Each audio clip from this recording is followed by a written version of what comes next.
It was a really long drive out here on a bunch of crooked roads, and there's an Class A over there behind us, and I don't know how they made it because they look like they're like maybe 40 feet. But there was no size restrictions or limit restrictions. We are at the visitor center, and they have a water refill station. We can get free water. It just has a weird end. After watching an informative movie at the visitor center, we made the short drive to the Cliff Dwelling Trailhead. So here we are at the Gila Cliff Dwellings National Monument, the trailhead, to go see the dwellings. It's funny when you see it. They tried to do it pretty well, but you just like see like a gray. It's like, I know what that is. So you said it's 80% original? Yes. Yeah. Oh, that's And awesome. all but 2 pieces of wood are originals also, from 1276 to 1300. Those are trout. They definitely, I see trout. I hear a bird. This is like the 8th bridge crossing we've gone on over these little creeks and streams. It's like a super nice little trail. That is where we're going, up there. The Cliff Dwelling Trail is a 1-mile loop trail that climbs 180 feet above the canyon floor. It takes about 1 hour round trip. Here's our first one. We're up close. I can see the T-door window. The guy who they were honoring, they said that was made after his head because they have bangs and then it comes down into their chin.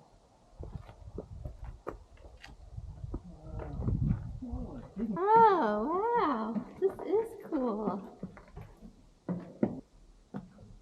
When I said a ladder, I meant like a ladder like we went on before. But this is... Look how dark the ceiling is where they had like... We're burning fire and stuff. There's writing on the walls a little bit right there. No entry.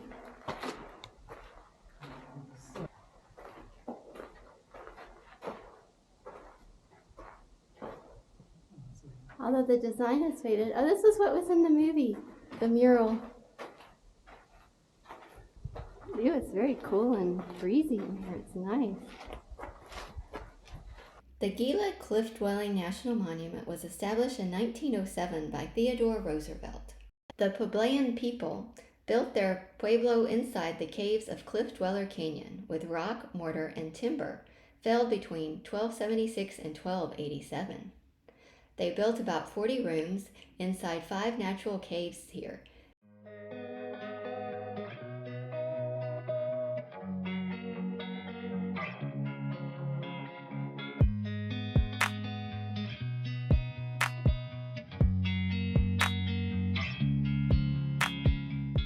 This is the Trail to the Past, which has the pictograph and a small ruin on it. Alright, so we have a wall of pictographs here.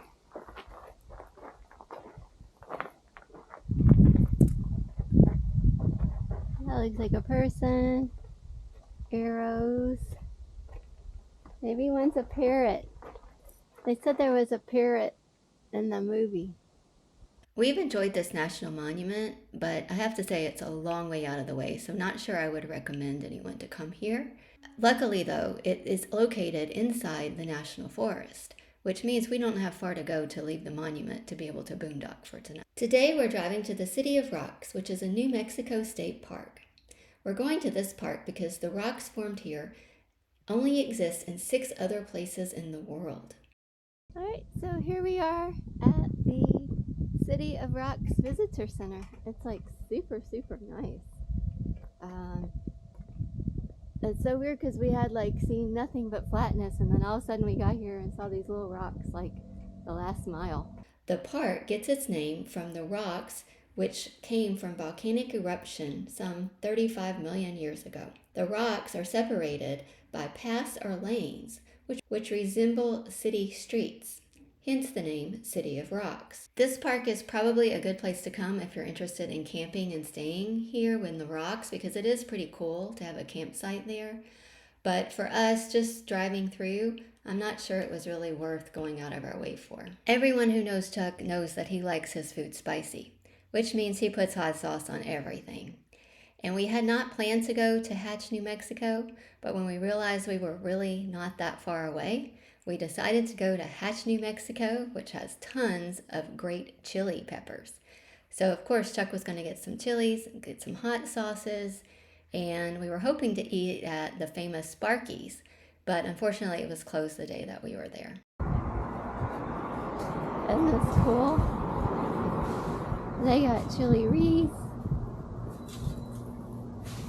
Huge chilies. This is like, everybody's got chili. We thought there would be like one store, but there's like maybe at least 5 stores that have chilies. It's crazy. Although that last store was pretty good, Chuck thought we should stop at the grocery store to see if there weren't some cheaper and better options. And we really hit the jackpot. The local grocery store had a whole entire aisle and section dedicated to chilies. We left Hatch and we headed to Icebox Brewing Company. It was a short drive into La Cruz, New Mexico. There, we were going to be able to stay at a Harvest Host for the night, and it turned out we had a really great time. The people there were super nice. At the bar, we got some great recommendations for dinner, for drinks, a nice hotel we needed to see, and the famous recycling Roadrunner. Had to be a must stop. You can see how big it is. It's a recycled Roadrunner. The Roadrunner is the official state bird of New Mexico. It's 20 feet tall and 40 feet long. It was moved to a rest area along Interstate 10. It can be seen for miles. At our Harvest Host, they had highly recommended that we see an authentic hotel called La Posta. Here we go. Look how cool this is. Property of the National Register of Historic Places.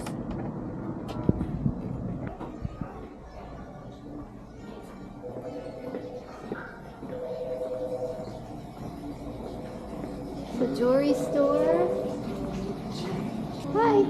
Can we sit at the bar? Yes, of course. Here and then straight down, you see the big tequila signs. Okay, thank you. Thank you. Oh, I see the bar now. Oh, very cool.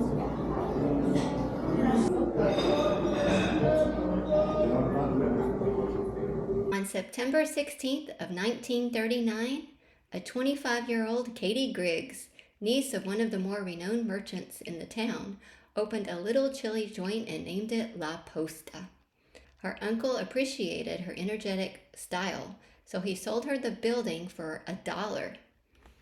With just 4 tables on a dirt floor and her mom cooking in the kitchen with no running water, Katie greeted guests and manned the cash register. Katie welcomed each table with a free bowl of tostados and chili, a tradition that she started in 1939 and which we today refer to as chips and salsa. Actually ran out of food the first day and was very upset. But she went on to gain a reputation as very hardworking, and as you know, over 80 plus years later, the business is still running. Katie continued working in the kitchen until she passed away in 1993. And then her great niece acquired the business, keeping it in the family. As a side note, the USS New Mexico recently named their galley after Katie's little chili joint, La Posta. The bartender at our Harvest Host had been spot on. This is truly an authentic building. Every room just seemed to be so different and full of life and energy, and we absolutely loved it. But we had decided only to have drinks here and to go to dinner at another recommendation, or else we would have just stayed and eaten here. But we absolutely enjoyed it, and I would highly recommend a stop here. Here we are at Andale's Doghouse. And this looks like super cool.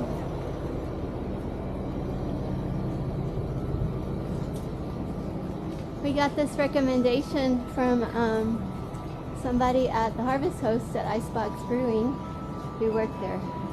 Both people recommended Andale's. Now we got 3 minutes. This is the inside of the restaurant. The see through here is pretty cool.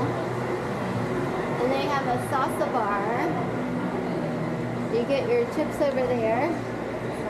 And then they've got all kinds of salsas. here, but you get what you want. It's pretty cool. Today we're driving to White Sands National Park. If the Air Force Base close by to the park is doing missile testing, then the park is closed, so be sure to check before you go. The park was actually formed from the action of water and wind. Millions of years ago there was a sea in this whole area. The sea dissolved and left behind layers of gypsum. These mountains rose and carried the gypsum higher. Later, water from the glaciers dissolved and returned the gypsum back to the basin. Over the years, the lakes and the water that were down here eventually dissolved from the wind and the sun and separated the water from the gypsum and formed crystals. These crystals then broke down smaller and smaller until you have the white sand that you see today. Our plan for today is to drive through the park on the short drive, to do a few of the hikes like the Interdune Boardwalk, and to get out and walk onto the dunes for a little bit. We're at our first stop. This is the boardwalk. And it's pretty cool. They're really small. Nothing compared to like the great sand dunes that we saw that were gigantic. We're at the end of the boardwalk, and we're kind of surprising. There's so many plants. It's not just all sand. There's like so many plants. They were talking at the visitor center about these sumac trees and how they build up underneath. You can see some mounds over there where the roots will hold the sand. And then eventually they die off. We see a lot that looks like they're dying off as it's constantly moving. That's a good one there, Chuck. This is interesting. Gypsum's used in drywall and plaster. But I didn't know it was a mineral that you eat in your food. It says during your lifetime you'll eat an average of 28 pounds of gypsum. It's got bread, ice cream, toothpaste, cheese, beer, and wine. It's the Alkali Flat Trail. It's 5 miles, so we're just going to go out so we can say we walked on the dunes. The sand is actually fairly compact. As long as you don't step where somebody else broke the surface. Yeah. I mean, I can just barely see my footprints. And it's got sparkly like glitter in it, which is cool. It is so freaking bright, like with sunglasses on, your eyes are still like squinting. There's sledding over here to the left. You could buy sleds at the gift shop. Oh, yeah. Yes, how much? Look at the mountains in the background. It's beautiful. Here we are at the Heidi Ho Drive-In, home of the Tiger Burger. It was voted the best cheeseburger for over 25 years in the New Mexico culinary. Alright, so here's my burger. You'll see the cheese and all the green chili-ness on it. Got tater tots. Chuck got tater tots covered with chili. This afternoon we're making a fairly decent drive to Carlsbad, New Mexico, home of Carlsbad Caverns. We have heard they're absolutely fabulous and we're super excited about seeing the caverns. We're going to boondock tonight close to the caverns and then head in to see them tomorrow.